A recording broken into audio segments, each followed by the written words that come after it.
Welcome to the Washdown podcast. And on tonight's episode, we have a fantastic guest, Stephen Gillespie. Stephen has been in emergency services for 39 years, recently retired. He was with FDNY for 21 of those years. He has a great story. Hope you guys enjoy it. Chris and I had a great time talking to him. Here you go. The Washdown podcast with guest Stephen Gillespie. I did. You know what though? There's nothing wrong with that. I'm all for it. He's a professional, man. I want to try and be professional. So we've only got one name to remember. Yeah. Well, we should do a better job at taking notes and research and like all that stuff. We kind of just fly by the seat of our pants a lot of the times. That's probably the best ones, right? Yeah. That's how we all do our best work, isn't it? Yeah. Show up and figure it out. Yeah. Adapt and overcome. Well, Steve, thanks for coming on the show. Why don't you introduce yourself, give us some background, and then we'll get into this. Thanks, Jeremy. My name's Steve Gillespie. I total years in first responder, about 39. I started out when I was a 17-year-old volunteer firefighter in New Jersey. I was a police officer for about 7.5 years, although I try not to admit that too much. And then I got my dream job in 1994. I was able to get on a New York City Fire Department, and I did almost 22 years there. And then I retired as a lieutenant, and then I moved down to South Carolina, where I worked for the North Charleston Fire Department for about 6 years and Goose Creek City Fire Department for a year. And now I'm officially retired. Only 39 years, man. I mean, geez. Only, yeah. Just couldn't hit that 40. Yeah. I tried, but oh man, that's a long time. Yeah. And on both sides of the fence too, police and fire. That's police and yeah. And it's I mean, that's a pretty busy area up there, if you don't mind me saying. It was quite the adventure. Yeah, I did my whole career in the Bronx. I was lucky enough to work 13 years in special operations and Squad 41. So got a lot of experience from a lot of really talented and knowledgeable people. So how big, something I've always wanted to know, kind of how big are do you call them districts up there where you're battalions, divisions? Yeah, where your station's at, like the area of responsibility. It's a firehouse, Jeremy. different vernacular. Your firehouse. Cops work at the station. We work at firehouses. So yeah, the small units. Most firehouses in New York are engines and ladders in the same firehouse. They don't have the same numbers though. There's only 2 firehouses in all of New York City that the engine and the ladder have the same number.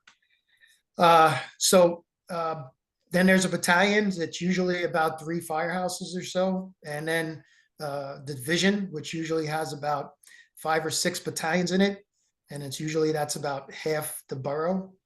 And then you have, the 5 boroughs. So in the Bronx, there was 2 divisions, the 6th Division in the South Bronx and the 7th Division in the North Bronx. Okay. So how big of an area was your firehouse responsible for? Like, what was your first in? Well, for Squad 41 or for? Just in general, like, I mean, was it like a 5-block radius or 10 blocks or? Well, in Squad 41, it's a little different because we went on all work and fires in certain response areas. So we covered the whole south half of the Bronx and the north half of Manhattan. But as far as the individual companies, it depends on the area. Like when I was in 41, there was another firehouse with an engine and a ladder 1 block over and 5 blocks north. And then there was another firehouse with an engine and a ladder that was 7 blocks south of us. So within 13 blocks, there were 3 engines, 2 ladders, a battalion, and a division chief. So we were second due 4 blocks from the firehouse sometimes. Jeez. How long would it take you to go 4 blocks though for a fire call? It wasn't that bad going in that direction. It's not, there's traffic in the Bronx, but not like people see. I don't know if I could ever work in Midtown Manhattan. Just the amount of traffic that those units try and drive through is crazy. I mean, I've never been in New York, so I don't. Yeah. Yeah, me either. But It's on my list. yeah, I've always been curious about that, especially from, what you see on TV with the traffic and all of that. And then the way that ours out here is, I mean, we're like square mileage. Yeah. It's not blocks. It's Yeah. How many miles is your Yeah. district? And yeah. so So I did hear something, and I heard it came out of Boston, but I didn't know if New York was the same because the cities are kind of built similar. Was you guys? They don't really use their siren. I don't know if that's true or not. Like they turn it on and off as they respond. So I didn't know. No, Is pretty that much. something that's not true? I don't know about Boston, but yeah, I would always lay on the horn. Yeah, absolutely. They said it was Yeah. something to do with Yeah. the buildings and how it reverberates off of it, and it was Oh better. no, to I've turn it never on heard and that off. before. I don't remember where I heard it. It was. it's probably something you just made up. It could be Like, that too. I could have dreamed it. I don't know. Yeah. I feel like I need something to say. I'm It could have been gonna on make one of this those shit up. TV shows that like the 911 response, and it was out of Oh Boston. boy. I don't know. Chicago Stop Fire watching or, Chicago. Yeah, yeah. it's exactly what I No, was it gonna was say. no, Stop it was the watching that it was shit. reality show. It was the real one. what it's really like for us. Yeah. Yeah, that's exactly what it was. Yeah. I mean, I don't know about you, but like every day is a once in a career call for me. I mean, Oh yeah. Did I tell you about the tsunami I went to recently? no. But I'd love to hear that one. Yeah. No. So I see that you were doing a little bit of research about you just a couple minutes ago about you're pretty vocal about the PTSD. Yeah. And so let's get into that, man. I mean, look, 39 years doing first response, that's got to take a toll. I mean, compared to you, I'm a baby. We're only 18 years in. So it's Hey, I'm 20. oh, whatever. Those count. Okay. I started as a volunteer before I got hired here. He's always looking for an edge in seniority. Easy. Just because I got What it's all promoted, about in buddy. a firehouse, I right? got hired Seniority. first. What's your point? Yeah. Get in the sink, Proby. Yeah. That's right. Yep. Never let me forget it. He never cleaned though. I mean, I swept. You guys work together? We did for a long Yeah. time. Yeah. Yeah. Went to the academy together, and then we're at the same station twice for probably 9 years total. Yeah. Nice. So we've spent half of our career being an old married couple, basically. So Your work wife. yeah, yeah. So go ahead and just kind of elaborate. We started to talk about, the mental health toll that all of that takes. And, what actually led you to start being vocal about it? What really got me vocal to the point where I'm at now is that I actually had to retire and come down to South Carolina for me to realize how bad I was. Because when I came to South Carolina, I was put in touch with a group. It's called the Low Country Firefighter Support Team. And they were started like either the day of or the day after the Charleston 9 fire in 2007 when I lost 9 guys in the Sofa Superstore fire. So it's an organization I got in touch with just so I can, when I moved down here, I stopped going to therapy. I stopped taking my medication. I was living here by myself for about 8 months before my family moved down. And I got hooked up with them, and they pointed me in the right direction to the first responder support team. Got hooked up with another therapist and started medication again. And I'm like, hey, this organization is really great. I want to become involved in it, which led me to take a couple classes and to become a peer counselor, which led to me putting a program together called Surviving a Job. And even now we're hopefully in the right direction of trying to get my master's and counseling. So Oh, Good but deal. it started before that, where I've been in therapy, and on medication since about 3 months after September 11th, maybe. So it's been over 20 years.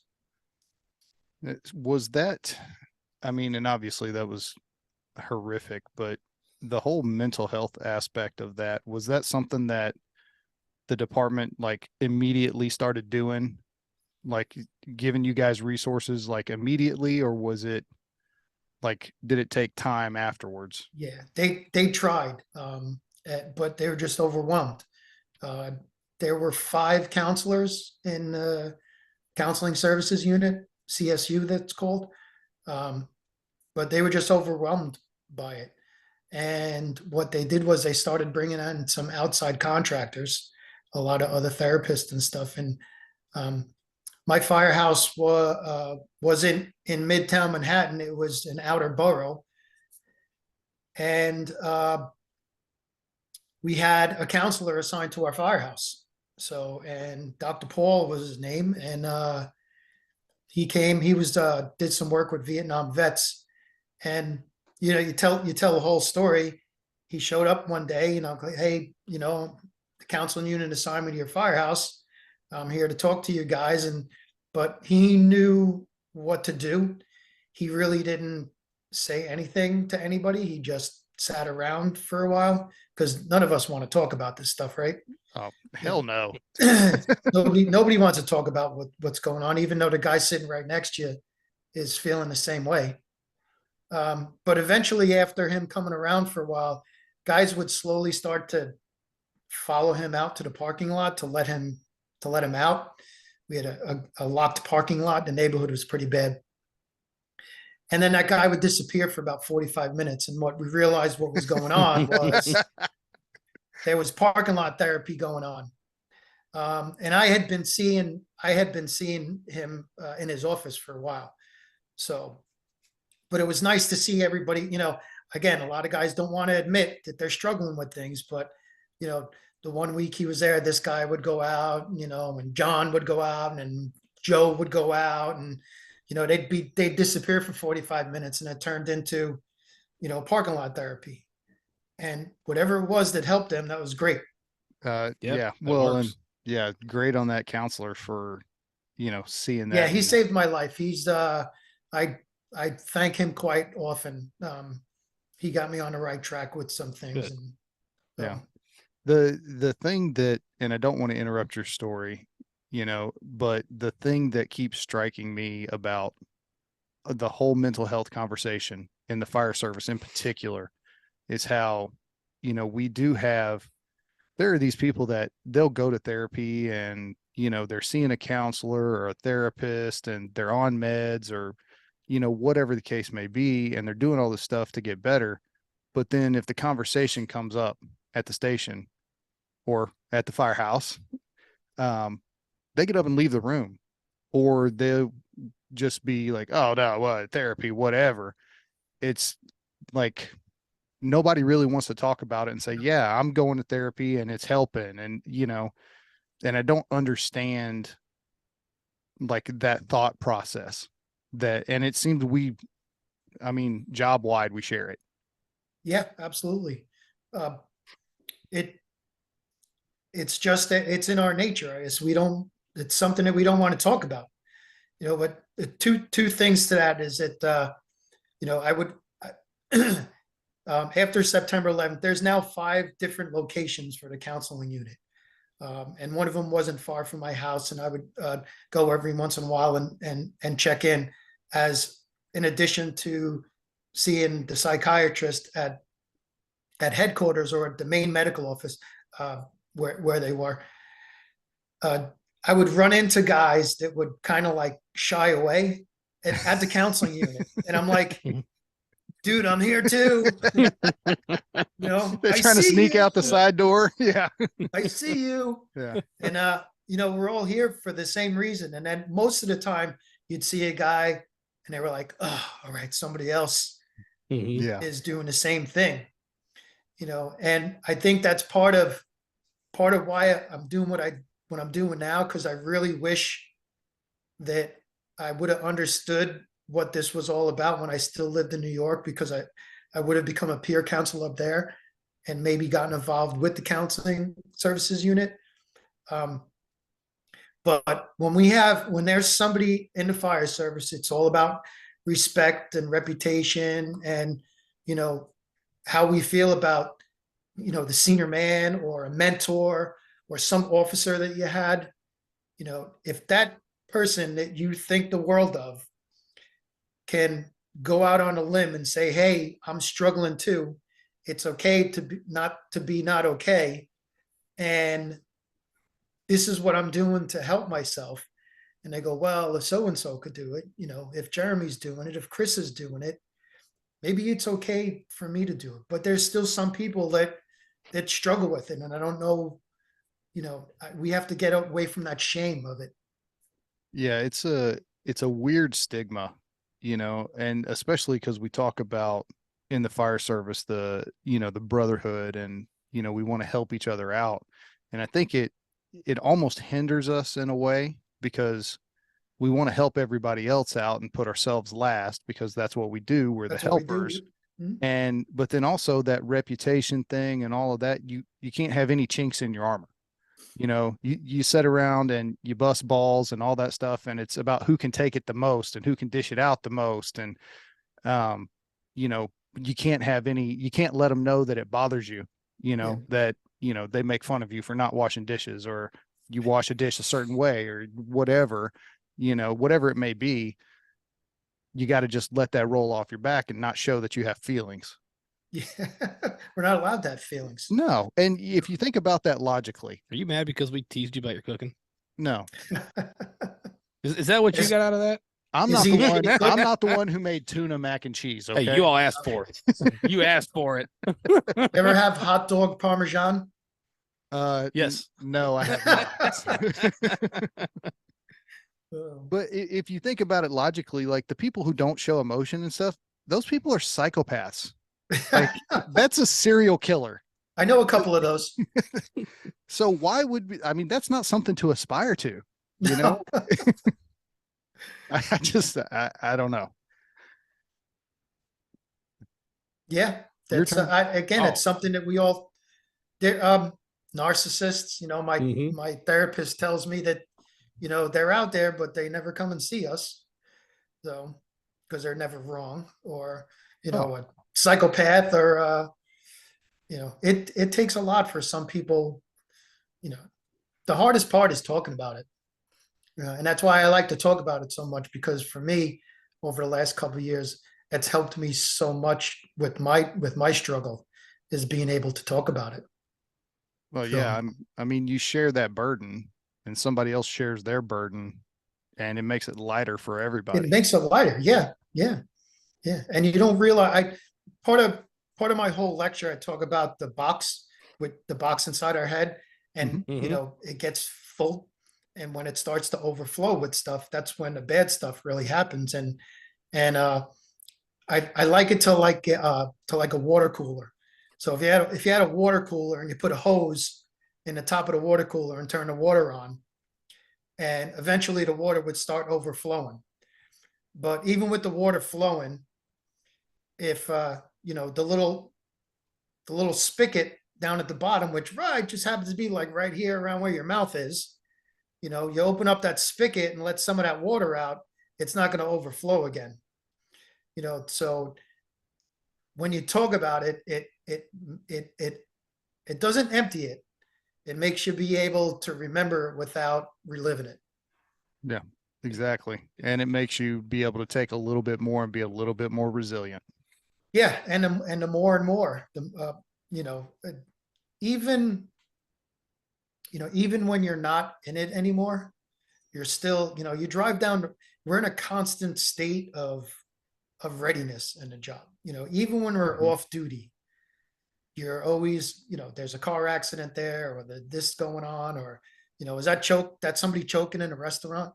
You're always got that thing going on in the back of your head, that, you know, and that puts a lot of stress on us, and to be able to, It's difficult for me. It's only been a couple months now, but it's still very difficult to shut all of that off because it's been such a part of me for so long.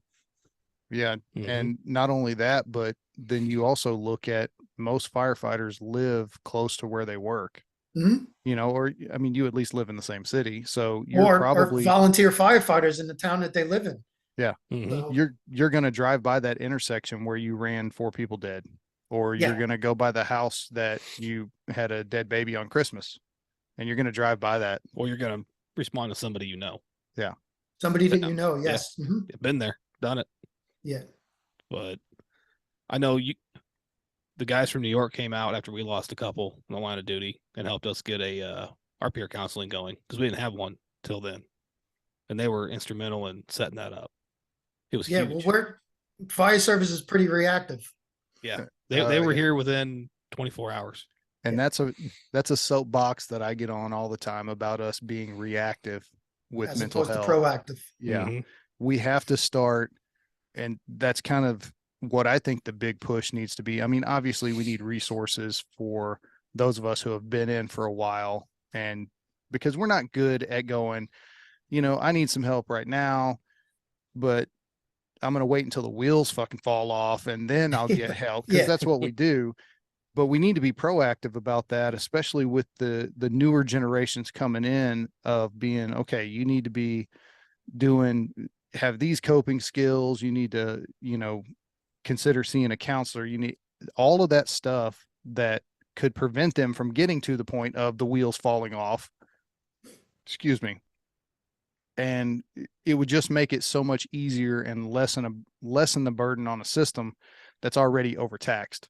Because I don't know how it is with you guys up there, but like waiting to get into a counselor, I mean, you're looking at a month, 2 months, 3 months. Well, that's not great if you're in a crisis. Yeah. Yeah. Uh, the one counselor I go to, they are becoming overwhelmed. Um, partially because I'm sending so many people there. But again, there's like 5 different ways I can go with that. When I was a training officer in North Charleston, I had an office, and people would come and see me at my office. I actually had a couch in the office. They called it the therapy couch, but I would show up at 8 o'clock in the morning in my office, and there'd be 2 people standing outside the door sometimes, and they're just they just wanted to talk about something, and eventually I would get them to, I believe it starts with the peers. I truly Mhm. believe that. Absolutely. Because a lot of us, again, it's hard for us to go straight to a therapist. I don't need a therapist, Yep. or what did they get? They're not going to understand what it is that I've been through. Well, a peer is going to totally understand what you've been through, and if I could get somebody to talk to them for a little bit, and again, tell them, I've been through, people know my story. They know what I've been through because I'm not afraid to share it. And then I send them to a therapist, they're becoming overwhelmed in the area, and there are crisis centers, and there's even um, uh, a couple of friends of mine within the last year have had probably almost 10 people go away for in treatment down at Shatterproof down in Florida. So that's one that I haven't heard of. Shatterproof is an amazing program. I'm pretty sure they have different locations, but this one's in Deerfield Beach, and Okay. amazing program. So I don't know if I'm able to give shout outs to anybody or. Oh, we don't mind. yeah. We don't mind at all. And the more resources that we're able to kind of throw out there for people to have, because I mean the one inpatient program that we had here in our location has now shut down, and they don't accept first responders to be, because it was a first responder specific program, Okay. and they've shut that part down, and now you just go into regular general population with, Which is like an EAP, employee assistance program, which is yeah. through the city that you work for. Mm-hmm. That's going to hook you up with somebody who has absolutely no idea what it is that we go through. Yep. And again, that's where sometimes the lines get crossed where, somebody, not to downplay, but somebody who works for public works or somebody who's in the accounting department, needs a different kind of employee assistance program that the cops and the firefighters and EMS people do. Yeah, you're You know, And 100% right. and that's the beauty of the program that's down here. It's become so popular now that it's us talking to us, and that's how we connected.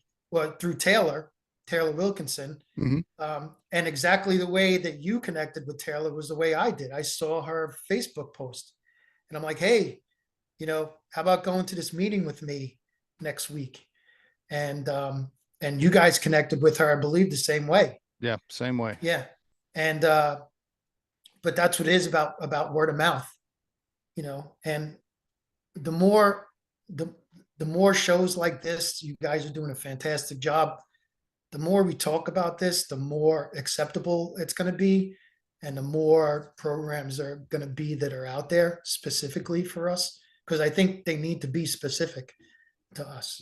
Yeah. It's not just I have a financial problem, or my mother lives with me and she's sick and I'm having a problem paying my bills, and this is some other shitty stuff that we're dealing with. I had a triple fatal accident, and 2 of them were babies, and not to get morbid, but that's the stuff that we deal with. Yeah. Well, it's cultural competency, and can't say it Cultural, enough. you know what? Thank you for saying that. I got to write that one down, because I've been listening to a couple of your cultural competency. Yeah. And do you mind if I use that? No, go for it, man. I didn't coin it at all. That's Okay. my wife talks about it all. My wife is a She's a counselor, therapist, and and then Tanya Glenn down in Texas, she does great work with first responders. She uses that term quite a bit. Yeah. So I stole it too. So I just, we'll be bandits together. So no, but it's. I do have a question, actually. Go So ahead. do you think when you left New York and went to South Carolina, do you think that helped you heal? Having a change of scenery, change of department once you retired, and It getting out did of that and it environment? didn't. Okay. It didn't and didn't. Excuse me. I didn't realize how bad I was until I moved down here.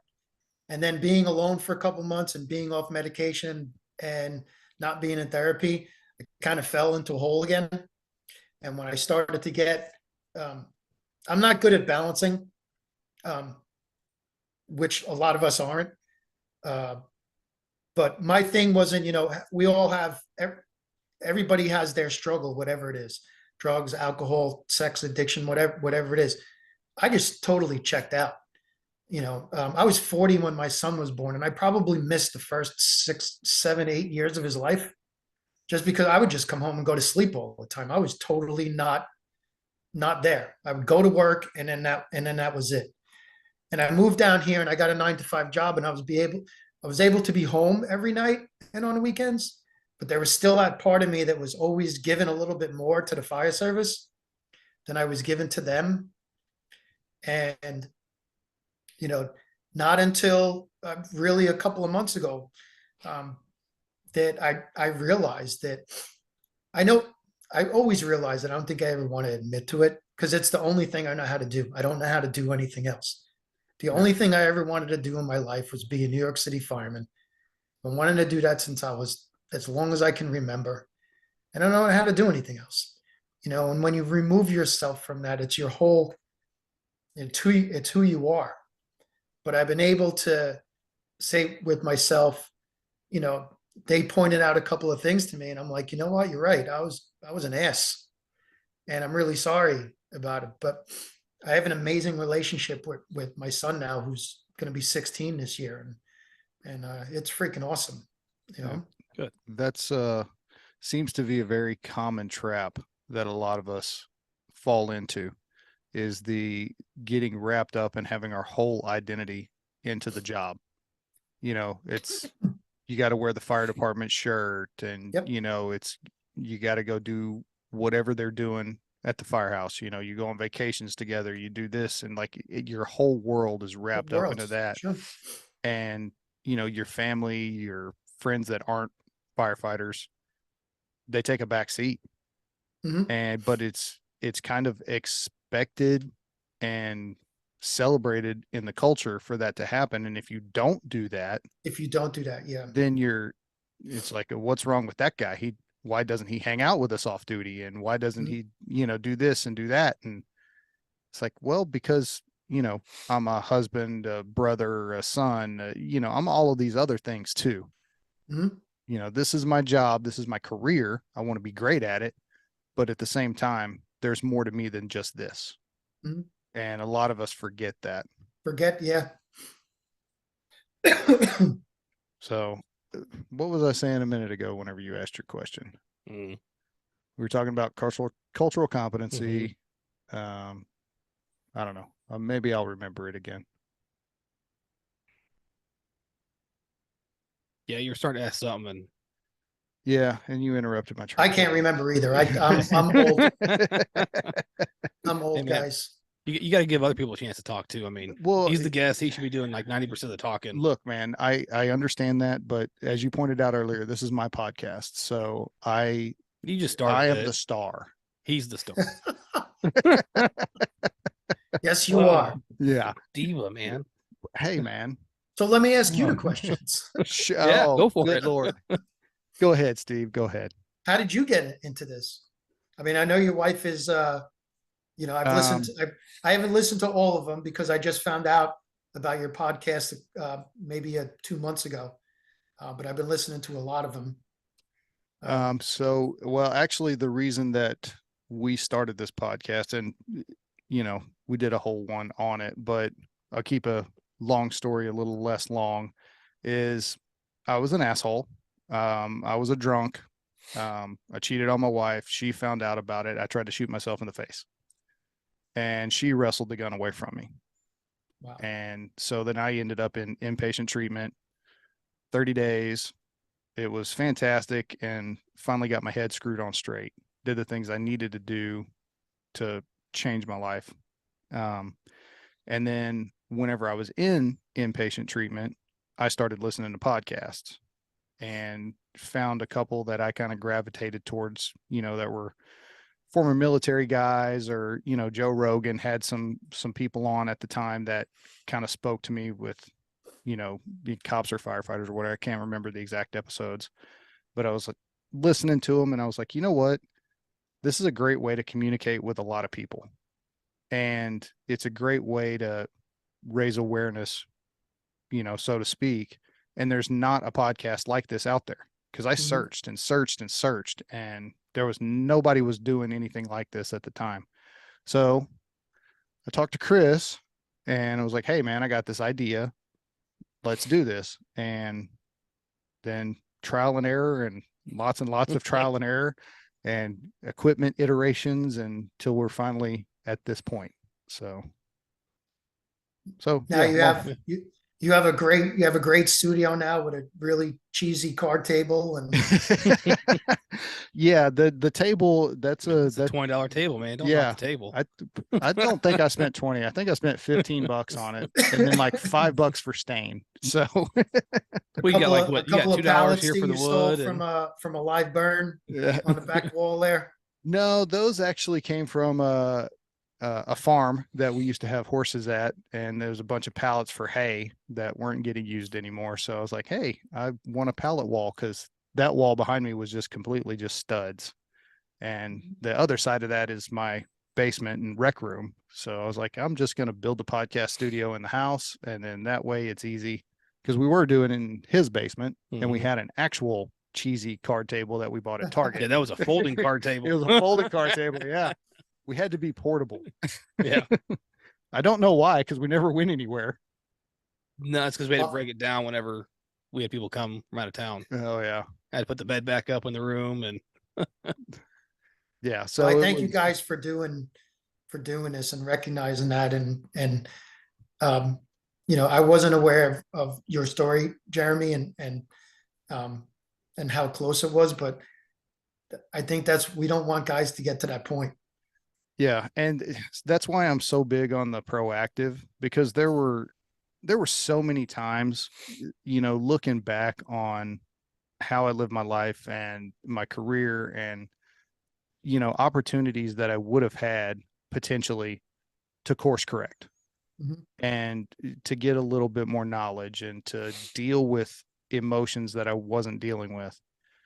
And I fell into that trap of, well, I can't show any emotion. I have to be the one that's dependable and all of that stuff. And, ultimately it led me to where I was at. So, and that's why I am so big on the proactive part and being personally accountable to yourself, and not necessarily, to everybody else and blasting it on social media or whatever, but to yourself. Do the right things for yourself. Because if you're doing it for somebody else, it's not going to stick. Mhm. You got to do it for yourself. Because as long as I take care of everybody else, I don't have to worry about what's going on with me. Yeah, Right. exactly. Mm-hmm. Exactly. Make it easier to live that way. Yeah. You don't have to admit your faults well, yeah. and what you can do better, because nobody wants to be wrong. Yeah. Oh, that was a huge problem. I was never wrong. I think that actually got said to me at one point. More than once. Probably more than once. But yeah, man, it was so yeah, I take this podcast pretty seriously as far as that goes. Like, we'll have fun conversations from time to time about just whatever, but the general overarching theme is, look, we want to raise awareness and we want people to actually do something, take action for yourself. And I mean, that's really kind of what we're trying to do. Sure. And I appreciate you guys doing it. Well, we appreciate you coming on, man. And My pleasure. Don't watch the movie episode. Don't watch the Don't movie. remember that when we did that? We talked about like the top 10 firefighter movies and God. shows. We had the list off of Google, and yeah, it was a filler. there have been times where especially early on, where we had problems getting guests. Again, it's because people didn't want to talk initially. And because we would approach people and be like, hey, we got this podcast, we talk about mental health of first responders. And they're like, oh yeah, cool, I'm not doing that. They're like, I'm not going to be on camera. And like the guest that we had last night, I asked him 5 times, 6 times to come on the show. And it's like, well, maybe, no, maybe. And then finally, I just see him at a meeting one day and he's like, I'm ready to come on the show. Mm-hmm. And it's the way that we kind of pitch it now, whenever we talk to people, is you never know what you're going to say or what your story is going to spark in somebody that may inspire them to make the change that they need to make, to go talk to a peer or go talk to a therapist, or, even if it's not something like that, it's just like getting back involved in a hobby. I mean, because it can literally be something that small that makes the difference. It makes a difference for you. Sure. Mm-hmm. Yeah. That's part of the lecture that I do. I've done it a couple of places. I'd say in the very beginning, my objective is, if there's one person in this room that realizes that they can go, that they need to go get some help, I'm really open and honest with what I've been through over all the years. And there hasn't been one where there hasn't been somebody come over to me afterwards and they're almost in crisis, and like, you don't want to let them leave, like, here's my card, take my cell phone, do you want to go sit down and talk? Because some people, it touches that nerve with them, and and they start to break down right in front of you. Yeah. Well, and it's typical, and that's the thing that I've seen over and over again, is especially in the first responder world, man, that we wait and wait and wait, and then it's typically till the wheels fall off. You said it earlier. Yeah, till the wheels fall off, and it's usually one little small thing that really, if you had any resiliency and if you were taking care of yourself at all, it really wouldn't bother most people. But it's that thing that got stacked on top of this thing that got stacked. The box got full. The box got full. The foundation was crap to begin with, and it crumbled underneath them, and then everything comes crashing down. And it's not the last thing. Something could happen that triggers something that happened 10 years ago, Yeah. that you just haven't dealt with. Yeah. So, that's what happened with me one time. One of those times where I was in crisis, my wife was like, I had stopped therapy and stopped medication again. And my wife told me, if you don't go get some help, I'm leaving and I'm taking her son with me. And I drove to the counseling center that right at that moment. And I was in crisis, and I'd walked in and I got one of the peers there, and I'm bawling my eyes out in front of him, and he's like, went upstairs to one of the therapists, you got to come down and see this guy. And I was talking about a fire that happened 6 years previously.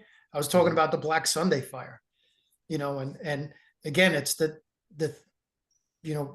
my story starts from when I was a 17-year-old volunteer firefighter, and then September 11th, which you'd think would be the worst thing that could ever happen to somebody in the fire service. And, I was at the Black Sunday fire, and then I was at another fire after a year and a half later where a probie and a lieutenant died. And then I was another fire a year after that where 2 more firefighters died at the Deutsch Bank building that happened to be directly across the street from the World Trade Center. And, and 2005 was the Black Sunday fire. And this is 2011, 6.5 years later.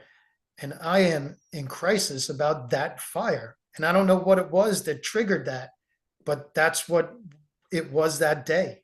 Yeah. So, and you mentioned it a couple times where you've stopped taking your medication and stopped going to therapy. What's the process? Why are you doing that? Well, you feel good. You feel good, right? It takes anybody who's been on meds knows that it takes 30 to 60 days to start to feel better. So when you feel better, you don't think that you need it anymore. And then it takes 30 to 60 days for it to not work anymore, and then every time I would stop, it would get worse. It would just get worse and worse and worse until, I haven't stopped since I came down here. So it's over 7 years now that, Yeah. but I don't need it. I feel fine. I'm not that bad. I can handle a little bit more. I'll wait till the wheels fall off. Yeah. Yeah. I mean, I got a spare somewhere. I don't know where I'll find it, but I got one laying in the garage. That's it's funny though, because that's such a fireman thing to say of, well, no, I'm not that bad. I'm not that. Yeah. Yeah. Joe's worse than I am. Yeah. Look at Joe. He's a mess. Oh man. Go ahead. No, I'm happy you're doing better and you're still taking the meds this time, and hope Thanks, you stay the Chris. course. Yeah. Oh. Yeah, I will. And I'll preach that to anybody that wants to listen. And again, it's not for everybody. I know, you might not find the right medication the first time. You might not find the right therapist the first time. Sometimes luckily for me, I've been pretty lucky with that sense, but, I know people that, people that have gone to therapists that, one of a couple things could happen. One, you might get the topper. I don't know if you guys know what a topper is. Somebody who no. always has to top your story. Oh, okay. we- It's got the one- the they one always upper. gotta The one-up one you. upper. Yeah, Yeah. we call them one Yeah, uppers. the one upper. Yeah. Yeah. Well, you think that's bad. Well, let me tell you about what happened to me. You Yeah, don't need yeah. a therapist like that. Or the other times, sometimes I made a couple of therapists cry, and maybe you guys have too. That's where But your cultural competency The comes cultural in. competency. Yeah. I wrote that down. But that's exactly where that comes from. Yeah. Because, you can go in and tell your story and they're so overwhelmed by what it is that you're telling them. Like, now you're comforting them.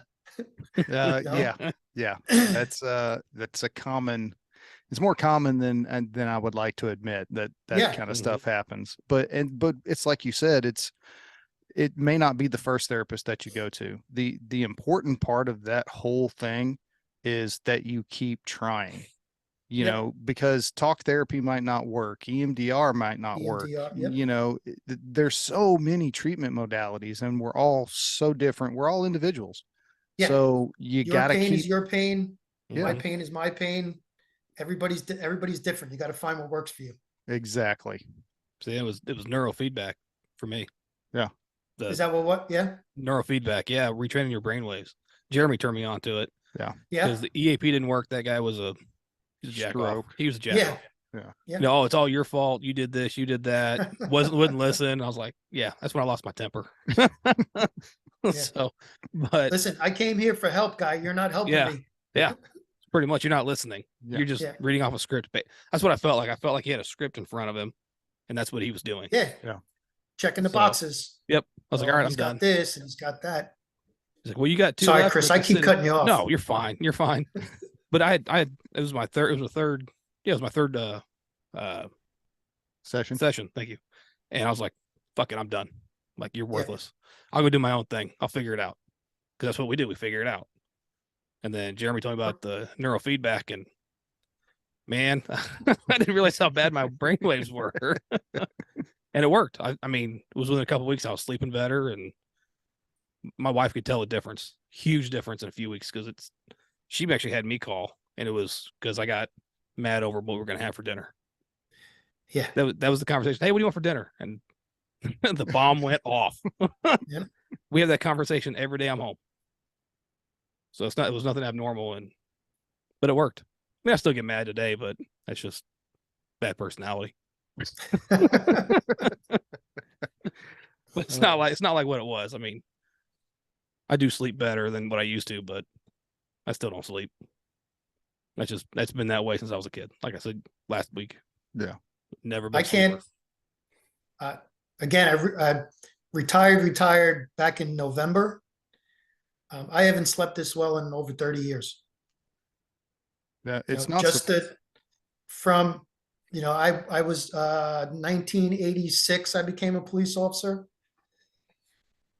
Excuse me. You know, so I've been doing shift work since 1986. You guys probably weren't even born yet. I was Well, 4. I was 6. Okay. I had to rub that in just a little bit. Right. Well, at least you were born in the 80s. Yeah.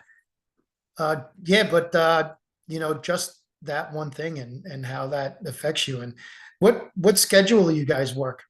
24/48. Mhm. And you know, that alone is in South Carolina, they do 24/48. In New York, we did 24/72. But the catch up that you know, doing 24 on, and then you know, you're going home that first day of recuperation day, and you only get Mhm. one day to kind of do your thing. And if you work a little overtime, you know, everybody's Yep. short staffed now, and you never get time to catch up. Yeah. Oh. Well, it completely jacks your circadian rhythm, Yeah. you know, and especially if you work at even a semi-busy station, you know, you're going to be up several times during the night. And so, yeah, I mean, and I've never slept good at the fire station. Yeah. No. Where you're Never. expecting to answer a call at any Exactly. time. Yeah. Your mind can't shut down. You're on alert all the time. I had one good sleep at the fire station. I don't know if you, I think you were there. The 5-hour energy girls came by. Remember that? Yeah. So it's like they gave us a bunch of free samples. So I drank one. I was like, oh, that was good. I went and took it, laid down half hour later, woke up 5 hours later. Best sleep I ever After got. drinking an energy drink? After drinking the 5-hour energy drink, I slept for 5 hours. You may have a chemical imbalance. So But I'm just also the gonna- guy that takes, you know, coding's supposed to knock you down. Yeah. Nope. I am hyper as hell for the next 2 days. Oh my I God. bounced off the walls. Yeah, but anyway, back to the whole sleep cycle thing. I mean, there's a bunch of studies out there about what, not necessarily being a firefighter, but shift work in general will do. In general, yeah. Yeah, Mhm. with being, you know, up at night when you should be asleep, and then trying to like catch up and sleep during the day, and like you don't get the same quality of sleep. And then we know now that having that sleep cycle messed up, it primes you and makes you more susceptible to things like depression, PTSD, Mhm. you know, all of those issues that we're seeing. Cardiac issues. Yeah. Mhm. And because getting into that REM sleep, that's whenever your brain starts to do the repair on itself. Mhm. And you're not getting that for 24 hours or 48 hours or whatever. And yeah, it's like poison that just stays in your brain, stays in your body that whole time, and you're never able to get rid of it. I got my first night in a long time the other night. I mean, the ambulance still ran, but we didn't. I was like, that was awesome. And I Yeah. still didn't sleep all night. Mhm. I don't know how many times I woke up during the night. Yeah. So Well, it's just part of it. That's looking forward to retirement. But that's why, like what we were talking about yesterday, of keeping on a schedule. And that's what I found that's really helped me, of not going to bed whenever I get home off a shift. I do a workout, I get my day going, and then I try to stay up until it's 9:30, whatever, and get a normal night's sleep that night. And then, Yeah. because I get up at 4:30 ish, so because I live quite a distance away from my station. Live on one end of the city and work on the other end of the city. Mhm. And so it takes me a little while to get there, but I'm there at 6:00, so I try to go to bed that night a little bit earlier so I can get up and still get that same amount of sleep. So, Matt, no matter how busy or how slow your shift is, when you get off in the morning, probably the worst thing that you can do is go take a nap. Because then again, that just messes you up that night for sleeping again. So, yeah. go till you're exhausted, and hopefully you're not driving or operating machinery or anything like that. Yeah. But Yeah. I found, and I've done it in the past, experimented with it, and I know guys that do it. And it's just, for me, I feel like I waste that whole day. the whole day, yeah. Like, yeah. Mhm. And then I feel even worse about myself. It's Was like it- I was totally not productive. I didn't get anything done. Getting anything done. Yep. Yeah. I mean, it's dependent on where I work at. So when I was at the one station that was our busiest, Hmm. I couldn't function the next day without a nap. I had to go home and sleep because I was up all day and all night. So I can't go more than 24 hours without sleep. Yeah. You felt like you were in a fog that whole day, and then even most of the next day, you're off. And that's without working overtime. So I've really only had a few hours where I wasn't foggy. Yeah. And then back to work that third day and do it all over again. And I worked a lot of Yeah, overtime at the time too, so that didn't help. Yeah. So what's the staffing shortage like out there for you guys? In South Carolina, Yeah. uh,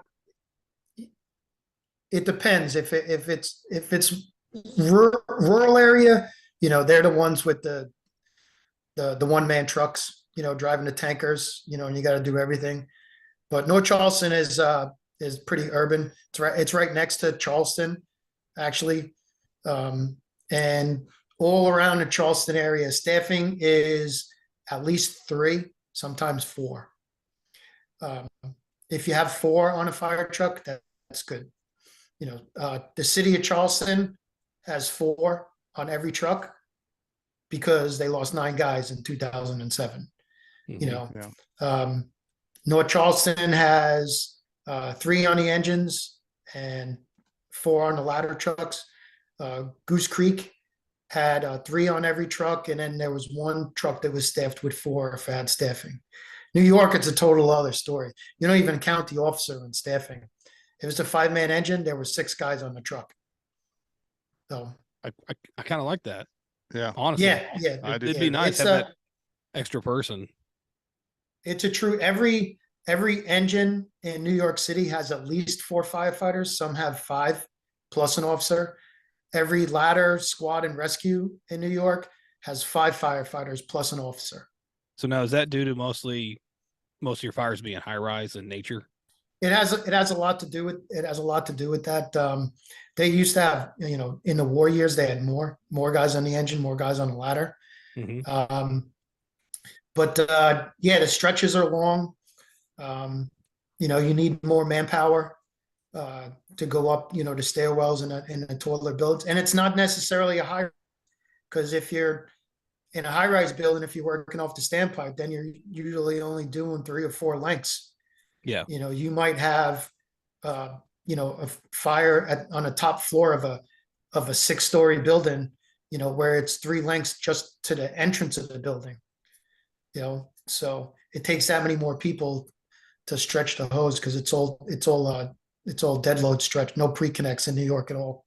So I did read a story about some of the ultra high rises that are in big cities like New York, Chicago. But basically it was like New York had certain floors where you had a closet with equipment stashed. That way you had to carry it all from the outside. Is there any truth to that, or is that just a BS story I heard? Yeah, not that I know of in New York. We carried all our own stuff. In a and again, I didn't work in Midtown Manhattan where it was all the high-rise office buildings and residential buildings. There might be something like that. The alarm systems were in those buildings in Midtown and downtown were super complex. They would have people that were just responsible for the alarm system, or in a really big buildings, they would have during the work days, they would have people responsible just for one floor or maybe a couple of floors. But I've never heard of anything of the equipment being stored anywhere other than a fire extinguisher. Yeah, that's just I don't remember. I remember hearing about it. I saw an interview. I don't know that I would trust that. Well, no, it wasn't. So it wasn't equipment the building owned. Like they paid for it, but it was fire department equipment. Well, yeah, but I mean, are you sure 100% that equipment's going to be there? I mean, think about it. When we roll up to a house fire, we bring our own water. We bring our own hydrant every time. Well, most of us do. Some people still don't, but most of us do bring our own water every time. You don't rely on somebody else to bring equipment. No, you shouldn't. But I'm just saying that's just a story I heard. Yeah. So you're 0 for 2 on stories so far. What you asked. Weird things. You're not getting into the Hall of Fame with those numbers, buddy. Hang on now. So great. That means he's got 8 more questions.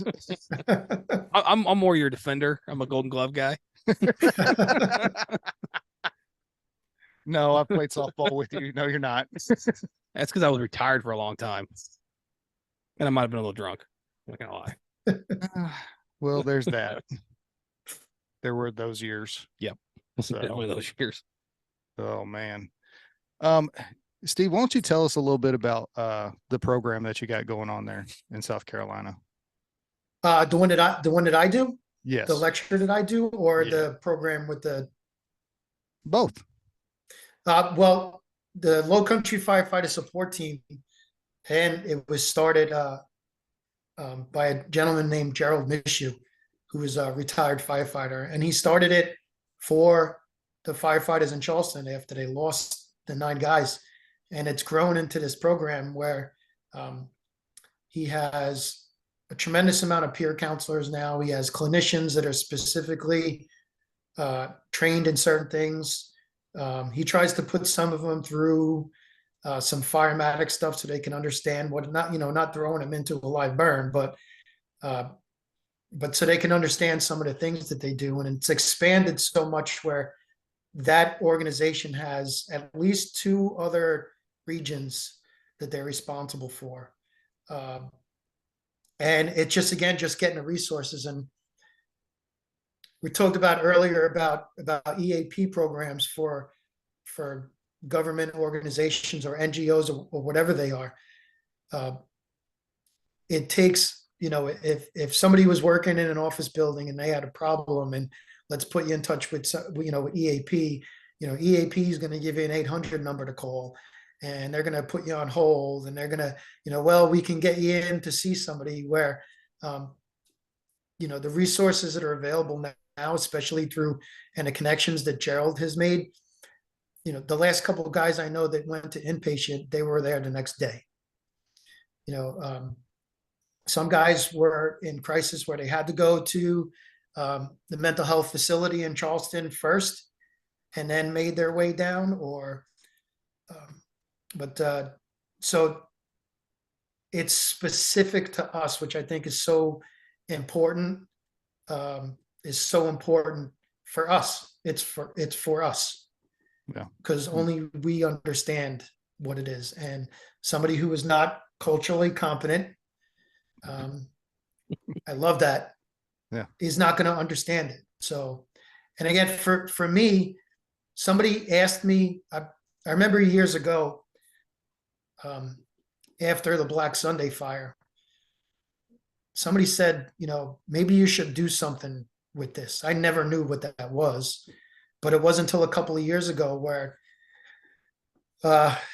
somebody asked me to do a lecture at a Fools conference up in New England, and I kind of put it together, and it got a lot of good response to it. So I broadened it some more, and I call it Surviving a Job.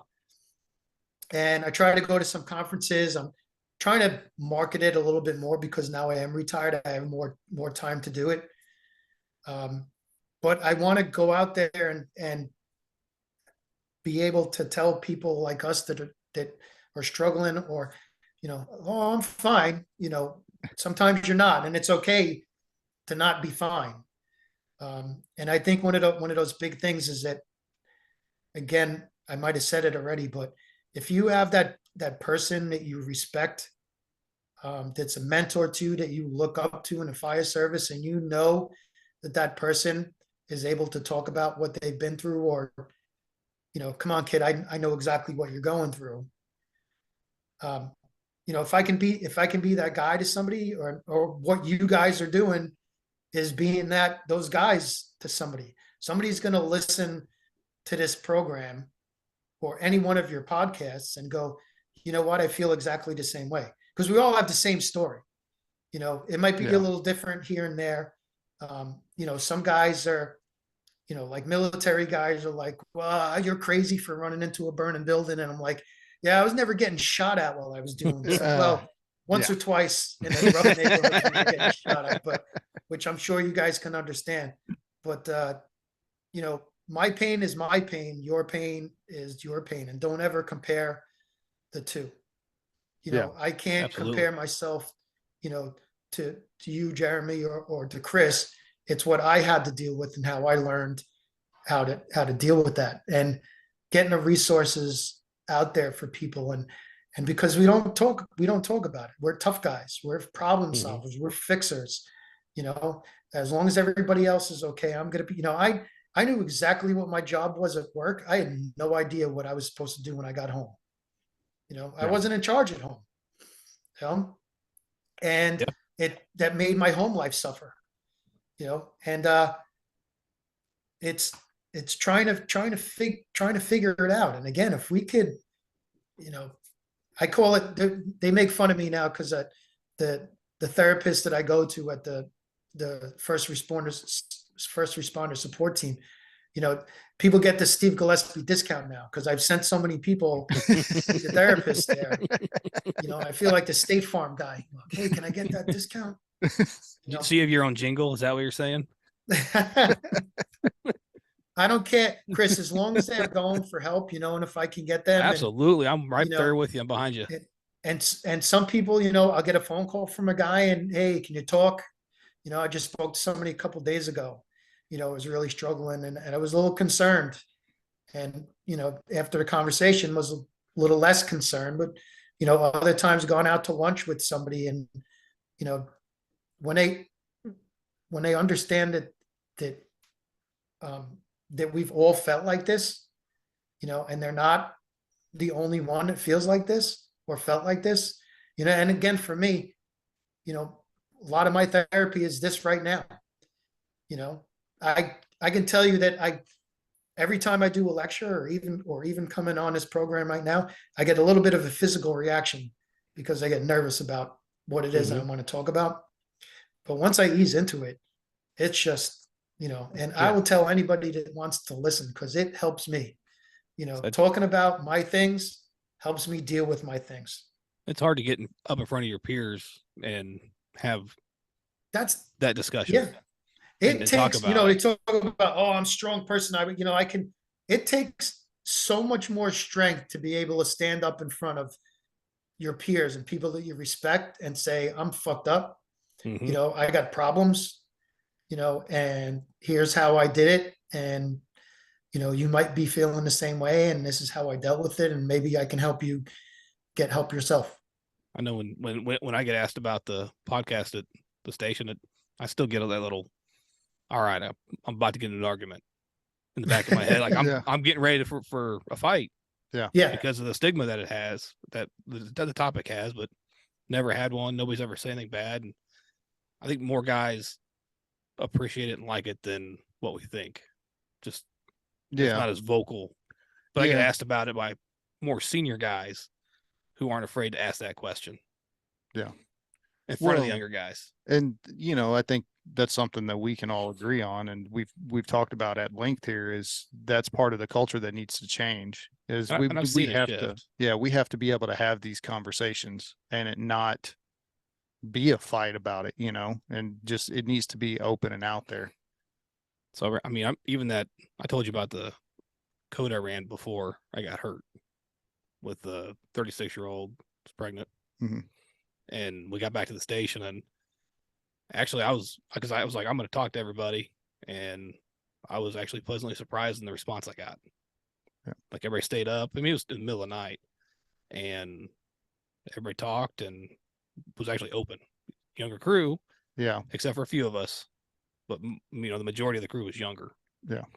Well, and that's something that I have noticed too, is that a lot of the younger people coming on the job seem to be more open to it than like that mid-level or mid-time or whatever you want to call it. And then some of the older people are still just hands off with it. But a lot of it seems like, at least for our department and the people that I've interacted with, the newer generation coming in seems to be more open and receptive to having those conversations and going, yeah, that I'm not okay with that call. Mhm. And I need to talk about it. And just So, doing what Chris did, you know, I remember time where, you know, I was, I believe it might have been a case of child abuse, but baby not breathing and, you know, infant maybe 4 or 6 months old, you know, after everything was done, brought everybody in the kitchen. And I'm like, hey, you know, this is that we're not supposed to see stuff like that. That's not normal, you know, and you might not feel it right now, you know, might take a little while, or it might drum up something that happened 2 years ago, but just be aware of that and to be aware that it is that we can talk about that. And that you said, I think you said earlier, Jeremy, it's, you know, you guys went to the academy 18 years ago. yeah. You know, what was the only training that you did other than, you know, we did physical training and then we did firematic training. But now more and more, especially when I was in North Charleston, I coordinated the Charleston area joint recruit school. So it was Charleston City Fire Department has their own fire academy, but all the other towns around, they would send, some of them would send their recruits to North Charleston to do academy. And more, it's becoming prevalent that financial health is becoming a topic to talk about, and mental health, where Gerald, the guy in charge of the Low Country Firefighter Support Team, again, some sun here. Gerald comes in and talks to the recruits and tells them, you know, and I think it's about knowing what your options are. I think there's, for so many years, there weren't options for us. And then there were options, but they might not have been the right ones. And now, because doing shows like podcasts like this and being able to talk about it so much more, the resources are so much more available for people to get some help. Yeah, I think I mean, just in the past, I would say 4 or 5 years, I mean, the number of clinicians that have started to specialize in just first responders, you know, and veterans has went up, at least that I'm aware of. So, Sure. but I mean, that's my wife's whole practice is firefighters, cops, and veterans. So, you know, and like I said, she's booked out months in advance. Yeah. So it's like the need is there and we're starting to get those resources. And we're making progress. So I hope that it can, going. yeah, I hope that it continues. So I hope it does as well. yeah. Again, and the more we talk about it, the more it will continue, hopefully. No, I think so. And the more people that we get to the more people that can talk about it and share, and the more people that, like you said, that person that has that good reputation that everybody looks at, that's, oh, that guy he is the firefighter, that's the guy that I want to be at, be like, and that's the mentor and all that. If you can get those people to share and share how important it is to take care of your mental health and your physical health and everything else, then it just makes it so much easier, and it makes that culture shift so much easier. Mm-hmm. Have you found that since you started doing this that guys are more open with you about their stuff? Yeah, a little bit. I mean, Yeah. so we both got promoted recently. And Congratulations. so, well, Thank thank you. And the way that our department does it is, whenever you get promoted, you become a floating captain. So Mhm. you're assigned to a district, and so you're station to station. Every day. You probably Yep. won't be at the same station twice. And so I got to see and talk to a bunch of different people, and that was right. I think we were about midway through, maybe Mm-hmm. like 8 months into doing the podcast or something. Whenever that happened, maybe a year. I don't know. Yeah, I think it was closer to the year, Anyway, maybe. so, but I was able to talk to more people, and it seemed like more people were open to talking about it. And even at some stations where I was like, okay, none of these guys are going to want to talk about this or whatever. And a lot of them were open to talking about it. And then the station that I eventually landed at, I can't say enough good things about those guys, because it is one of those stations where it's like everybody's super open. If something's bothering them, they don't have a problem saying it at all. And, it's a good atmosphere. So, and then now you're still you just started the floating process. So, Yeah, it's been a few months. yeah. But it depends where I'm at. I've seen more people being open about things. Maybe not come directly to me and talk about it, but more of a broad conversation. Yeah. To start. Yeah. Yeah. But it's better than what it was. I mean, it's not as taboo as it was even a few years ago. Yeah. Yeah. I mean, like I said, the progress is there, and it just, what it is? It's impatience because I see where it needs to be. So I want it to be there.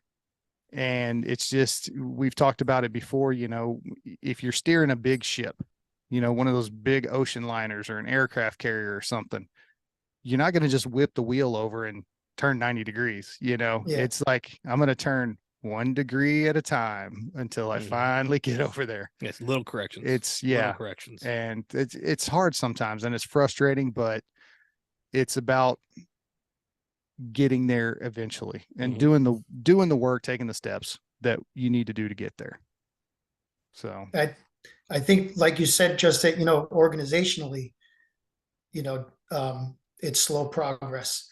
But on the other hand, for us as individuals, again, we're fixers and we're problem solvers. We go to the fire goes out. yeah. Guys that are struggling and haven't asked for help before are like, I want it now. Yeah. And sometimes it doesn't happen like that. Yeah. Again, you might get. Yeah. No, go ahead. It might take you a couple of therapists. It might take you a couple of different medications. It might take you, a little, but at least, I remember a guy telling me a story who so against therapy, so against it, and then went one time, and then by the time his 45 minutes was over, he couldn't wait to make the next appointment.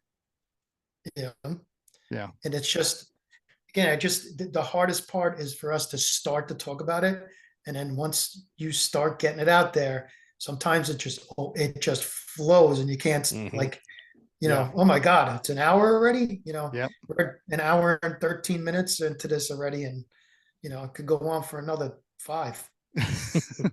Well, yeah, it's once you get them in the door and open those gates up, stuff just breaks loose. And I think some of that maybe even like it's just fear of the unknown and not knowing exactly what they're walking into.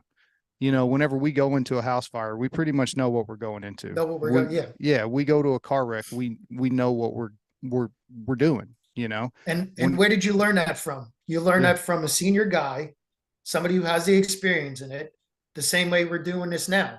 Mhm. You know, hey, I've been through this before. Come with me. I'm going to put my hand on your shoulder. I'm going to point you in the right direction, or to the fire, or to the therapist, or whatever it is. And because you trust that person, you would trust them at a fire, or you trust them on a fire ground or anything else.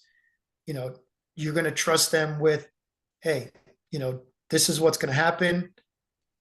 If this happens, do this. If that happens, do this. I didn't mean to cut you off there, but when I get thoughts in I'm old. No, when I you're get good, thoughts in man. my head, I just got to go with them sometimes. Yeah, no, you're Yeah. you're 100% correct, and that's something else that we talk about, and that's that level of mentorship and leadership that is so important, and especially in this situation. I'd love the fact that you brought it up, of being that person. We've kind of talked about it of, we got to get the guys who are leaders, who are mentors, to show them that it's okay, to show them the way. Basically, it's just you could even look at it as it's just another type of training. It's Yes. it's search training, it's hose deployment, it's water shuttle, it's whatever you want to call it. Well, now it's mental health training. Train your brain, train your body. Yeah, and it's part of the academy now for some Yeah. places, which is awesome.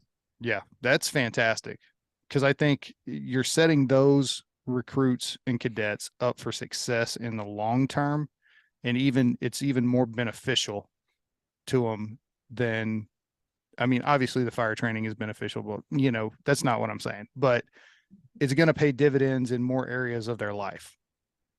You know what I mean? Yeah. Because At home as well, maybe dealing with family and yeah, because that's a part of it that, we sit here and talk about, well, we ran this bad call or that thing, but there's still a whole nother side of life that we all have to deal with too. We've all have the marriages, the kids, the house payments, the car payments, all of that stuff on top of the bad calls that we run and the sleepless nights at the firehouse and, all of that stuff. So having that mental health training is going to pay dividends in both areas. absolutely. We got to take care of us, Yeah. and Yeah. for so many years, it would be, I got to take care of everybody else when I'm not fine. Now people are realizing, how am I going to take care of somebody else if I'm not okay myself? Yeah. Well, So. did you ever get the speech of don't be part of the emergency, or don't become the Yeah. emergency? Yeah. Right? Don't do Yeah. something stupid that's going to make us have to come save you. It's the same thing. Yeah. Like, it's really, you can draw so many parallels of any aspect that we talk about back to mental health of, Back to hey, sure. this is no different than this. It's no different than learning how to do a search properly or whatever. It's the same thing. Mhm. Okay, I'm off my soapbox now. I'm just sitting here chilling. I like the soapboxes. Oh, man, I get on a roll sometimes. He's That's got why I levels like. to his soapboxes. They Yeah. just keep going Yeah. up. Yeah. It's good. I do the same. I do the same thing, and this is, a lot of times it's firematic stuff, and, and again, go off on a rail and a whole bunch of other stuff, but this is a show about mental health. Yeah. So, Well, It's leadership, fire service, yeah, law enforcement, it's a little bit of everything. yeah. I'd love to talk to you guys about that stuff too. Oh, there we go. Fantastic. Set them up for another one. You were begging Yeah. for guests yesterday. Yeah. So whenever we get off here, I'll send you an email with some dates, and Okay. we can schedule you to come back on, and the topic will be leadership. Awesome. So, because Awesome. I would that's, love that. yeah, because we've been hitting on that, not as much as I would like, but pretty good. So yeah, it's definitely a topic, and it interests me before I got promoted and put in a leadership role. Right. But now that Now even more. now even more so, because, and I think we both agree with that. We want to do the right thing, and we want to be able to not only, like, I hesitate to use the term inspire, but, inspire the people that we're responsible for to be the best versions of themselves. That's exactly what a good leader is, right? Yeah. You're not going to tell them how good you are. You're going to show them how good they are. Exactly. So, Well, Steve, thanks for coming on, man. I really, really appreciate it. This Oh, has thank you guys. I really appreciate it. been fantastic. It's been fun. Yeah. Learned a lot. Do you have any final thoughts for this episode?